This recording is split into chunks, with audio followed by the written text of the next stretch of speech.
एक फैमिली जो नए घर में रहने के लिए आती है, उसके फैमिली में राजेश और उसकी पत्नी पल्लवी तथा उन दोनों की एक छोटी सी बेटी मात्र 7 महीने की नताशा होती है। उन तीनों को यह घर बहुत पसंद आता है। घर के बाहर एक गार्डन होता है जहाँ पर कुछ झूले पड़े होते हैं। उसी गार्डन में एक फव्वारा होता है। इस तरह से वह घर बहुत ही ज़्यादा अच्छा लगता है पल्लवी के लिए। वह इससे अच्छा क्या हो, मानो उसने अपनी ज़िंदगी की सारी खुशियाँ उसी घर से प्राप्त कर ली हो। परंतु यह खुशियाँ उसने ज़िंदगी में ज़्यादा दिन नहीं टिक पाई। बेटी नताशा 7 महीने की हो चुकी थी। अब वह थोड़ा-थोड़ा खड़ा होने लगी थी। राजेश को यह अच्छी खुशखबरी मिलना बहुत ज़रूरी था। उसने सोचा कि मेरी बेटी अब खड़ी हो रही है तो राजेश उसके लिए वॉकर ले आता है। नताशा उस वॉकर में बैठकर पूरे घर का चक्कर मिनटों में लगा लेती थी। एक दिन की बात है, राजेश और नताशा अपनी किचन में काम कर रहे थे। राजेश पल्लवी के साथ काम में हाथ बटा रहा था। तभी उसने देखा कि नताशा वॉकर से भागती हुई राजेश के पास आ जाती है और अपनी ही आवाज़ में खुशी जाहिर करती है। परंतु राजेश उसको उस तरह से अंदर आते देखकर चौंक जाता है, क्योंकि उसके कमरे के दरवाजे के पास 1 फीट ऊंची सीमेंट की स्लिप पड़ी हुई थी। उस नज़ारे को देखकर राजेश एक पल के लिए ठिठुर जाता है और सोचता है कि आखिरकार 7 महीने की बच्ची 1 फीट की स्लिप को पार करके कैसे मेरे पास आ सकती है। राजेश इस बात को पूरी तरह से गंभीरता से ले लेता है और रात में भी यही सोचता है कि आखिरकार नताशा उस 1 फीट ऊंची स्लैब को कैसे पार करके मेरे पास आ गई। राजेश इस बात को सोच ही रहा था कि उसने देखा कमरे के बाहर खिड़की पर कोई खड़ा है। वहां पर शायद 10 साल की एक लड़की खिड़की के बाहर में खड़ी थी, जो कि राजेश को घूरे जा रही थी। यह सब राजेश देखकर डर जाता है और बेड से उठकर उस खिड़की के पास जाता है। वह जैसे ही खिड़की के पास जाता है तो वह देखता है कि वहां कोई भी नहीं खड़ा है। उसे लगता है शायद यह मेरा कोई भ्रम होगा। कुछ देर होने के बाद पल्लवी की आंखें खुल जाती है और वह देखती है कि राजेश बेड पर नहीं है। तभी वह आवाज लगाकर राजेश को बुलाती है और पूछती है कि क्या हुआ था, तुम इस तरह से बाहर क्यों गए थे। तभी राजेश उसे पूरी कहानी बताने लगता है। इतने में पल्लवी कहती है कि शायद यह तुम्हारा कोई भ्रम हो सकता है। वह दोनों इतना सोचकर सो जाते हैं, परंतु नताशा का इस तरह से 1 फुट ऊंचे स्लैब को पार करके आ जाना, यह बात राजेश को अभी भी खटक रही थी। अगली सुबह जब राजेश की आंख खुलती है तब सबसे पहले वह अपनी नताशा की तरफ देखता है। वह देखता है कि नताशा उसे एकटक आंख खोलकर घूरे जा रही है।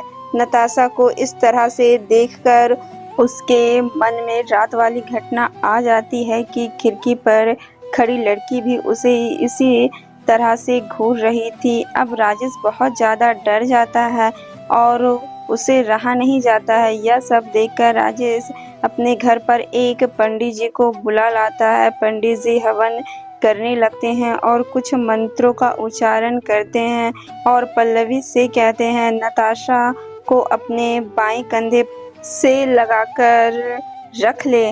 पंडित जी के इस तरह से कहने पर पल्लवी नताशा को बाएं कंधे पर लेटा लेती है, परंतु पल्लवी को ऐसा लगता है कि नताशा उसके दाएं कंधे पर लेटी हुई है।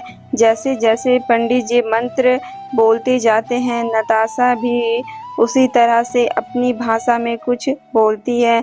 तभी पल्लवी को ऐसा लगता है कि उसके दाएं कंधे पर किसी ने पानी डाल दिया हो, परंतु ऐसा कैसे हो सकता है, क्योंकि नताशा तो बाएं कंधे पर लेटी थी।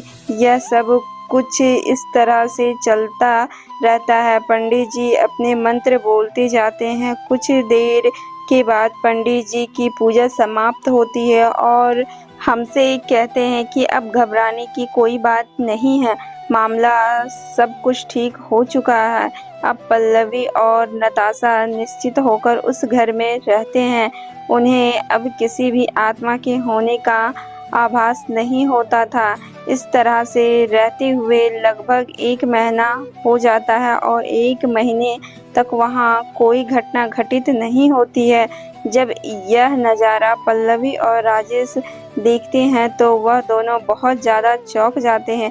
परंतु एक रात यह दोनों अपने बेड पर सो रहे होते हैं, तभी उनकी नज़र अपनी बेटी नताशा पर जाती है। यह लोग देखते हैं कि नताशा बिना वॉकर के चलती हुई बाहर गार्डन में जा रही है। यह नज़ारा देखकर वह दोनों भौंचक्के रह जाते हैं और आपस में सोचते हैं कि नताशा बिना वॉकर के तो चल ही नहीं सकती, तो फिर यह अचानक कैसे चलने लगी। वे दोनों भी उसके पीछे पीछे चल देते हैं। नताशा चलते हुए उन्हीं झूलों के पास पहुंच जाती है जो गार्डन में लगे हुए थे। नताशा धीरे धीरे झूलों के पास जाती है। पल्लवी और राजेश भी उसके पीछे पीछे जाते हैं। जब ये दोनों झूले की तरफ देखते हैं तो उनके पैरों तले जमीन खिसक जाती है, क्योंकि उस झूले पर वही 10 साल की लड़की बैठी हुई थी और नताशा को अपनी ओर बुला रही थी। यह वही लड़की होती है जिसे 1 महीने पहले राजेश ने अपने घर की खिड़की के पास खड़े हुए देखा था। राजेश और पल्लवी जैसे ही उस लड़की के पास पहुंचते हैं तो वह लड़की वहां से गायब हो जाती है। लड़की के जाते ही नताशा जमीन पर गिर जाती है और बहुत तेज रोने लगती है। झूले पर बैठी हुई लड़की राजेश और पल्लवी को अपने और आते हुए देखकर वह वहां से गायब हो जाती है। इसी बीच नताशा भी जमीन पर गिर जाती है और तेजी से रोने लग जाती है। उसको इस तरह से रोते हुए देखकर दोनों लोग बहुत ज़्यादा घबरा जाते हैं। पल्लवी नताशा को अपनी गोद में उठाकर जल्दी से कमरे की तरफ भागती है। पीछे पीछे राजेश भी आता है, परंतु वह झूले को बार बार देखता जाता है, लेकिन वहाँ उसे कोई लड़की दिखाई नहीं देती है। वे दोनों बहुत ज़्यादा घबरा रहे हैं। पल्लवी कहती है कि पंडित जी तो कह रहे थे कि अब हमारे ऊपर किसी भी साये का खतरा नहीं है, तो फिर यह दोबारा कहाँ से आ गई है। राजेश भी इसी सोच में बैठा हुआ था कि आखिरकार यह लड़की है कौन जो मेरे नताशा के पीछे पड़ी हुई है। खैर, अगली सुबह दोनों लोग उठ जाते हैं और कल रात की बातों को भूलने की कोशिश करते हैं तथा अपने काम पर ध्यान देने लग जाते हैं। राजेश बाथरूम में नहाने चला जाता है। पल्लवी नताशा के साथ कमरे में होती है कि तभी अचानक पल्लवी के जोर जोर से चिल्लाने की आवाज़ें आती है, बचाओ बचाओ। जब पल्लवी के चिल्लाने की आवाज़ राजेश को सुनाई देती है तो वह जल्दी से भागता हुआ पल्लवी के पास आता है और देखता है कि पल्लवी घबराई हुई सी जमीन पर पड़ी हुई है और नताशा नताशा का नाम ले रही है। राजेश नताशा को जैसे ही देखता है तो वह दंग रह जाता है, क्योंकि नताशा ने किसी बड़े बच्चों की तरह अपने दोनों होठों पर लिपस्टिक और माथे पर बिंदी लगा रखी है और वह अपनी आवाज़ में बोल रही है। राजेश सोचता है कि आखिरकार 7 महीने की बच्ची इस तरह से कैसे श्रृंगार कर सकती है। 7 महीने की बच्ची को तो कुछ भी समझ नहीं होती है, लेकिन उसने तो अपने दोनों होठों पर ऐसे लिपस्टिक लगा रखी है जैसे मानो किसी बड़े बच्चे ने अपने होठों पर लिपस्टिक लगाई हो और माथे पर बिंदी भी लगा ली है। किसी तरह से पल्लवी अपने आप को संभाल पाती है और नताशा को अपनी गोद में बैठा लेती है तथा उसके होठों से लिपस्टिक और बिंदी को छुटा देती है। आखिरकार राजेश और पल्लवी यह समझ ही नहीं पाते हैं कि इस घर में ऐसा क्या है और यह सब हमारे साथ क्यों हो रहा है। राजेश दोबारा से उस पंडित जी को बुला के लाता है। पंडित जी जैसे ही घर की दहलीज पर कदम रखते हैं, उन्हें तुरंत आभास हो जाता है कि वह आत्मा अभी भी इस घर में अपना डेरा डाले हुए है। इस बार पंडित जी गंगा जल का छिड़काव पूरे घर पे करने लगते हैं। पंडित जी उस आत्मा से पूछते हैं कि तू कौन है और इन दोनों को क्यों परेशान कर रही है। तभी उस लड़की की आत्मा उसकी बेटी नताशा के अंदर प्रवेश कर जाती है और एक भयानक आवाज के साथ पंडित से कहती है कि अरे ओ पंडित, यदि तुझे जानना है कि मैं इन दोनों को क्यों परेशान कर रही हूँ, तो यह बात तू इस राजेश से पूछ कि उसने 25 साल पहले मेरे साथ क्या किया था। राजेश को सब बात मालूम था। तभी राजेश की तरफ नताशा घूरते हुए देखती है और भयानक आवाज से उससे कहती है, राजेश बता, 25 साल पहले तेरे घर में पिंकी नाम की एक लड़की थी और उसके साथ तूने क्या किया था। राजेश उसकी आवाज को सुनकर थरथर कांपने लगता है और उसे आज से 25 साल पहले की सारी घटना याद आने लगती है। तभी पल्लवी राजेश से पूछती है कि यह पिंकी कौन है और तुमने उसके साथ क्या किया था। तब राजेश पल्लवी से कहता है कि पिंकी मेरी छोटी बहन थी।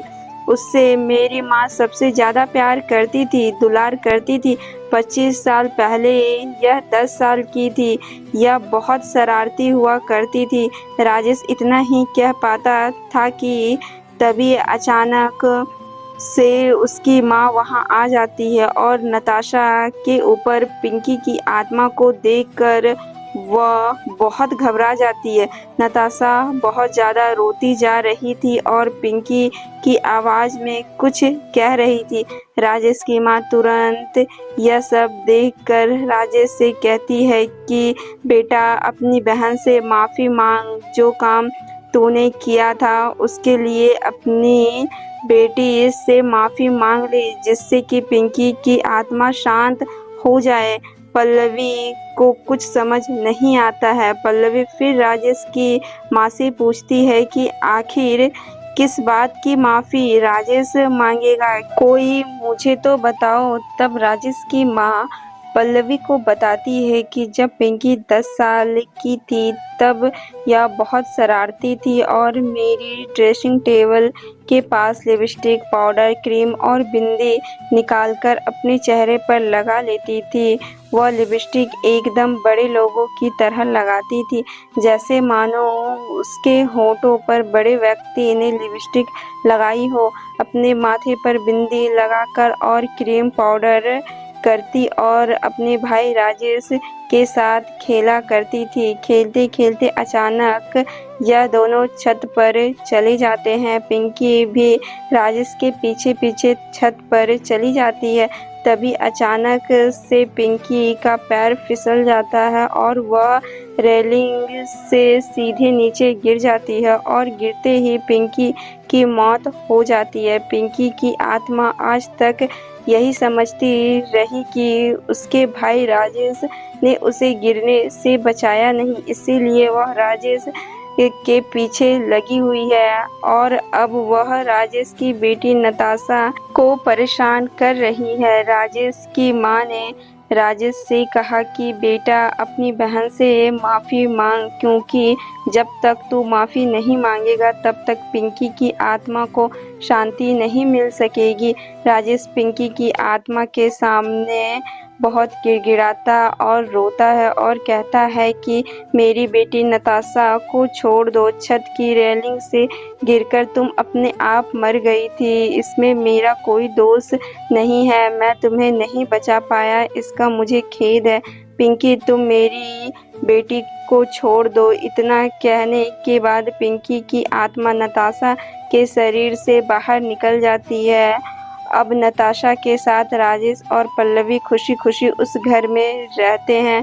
धन्यवाद। मिलते हैं नेक्स्ट कहानी में। और वीडियो पसंद आए तो वीडियो को लाइक करें और चैनल को सब्सक्राइब करें।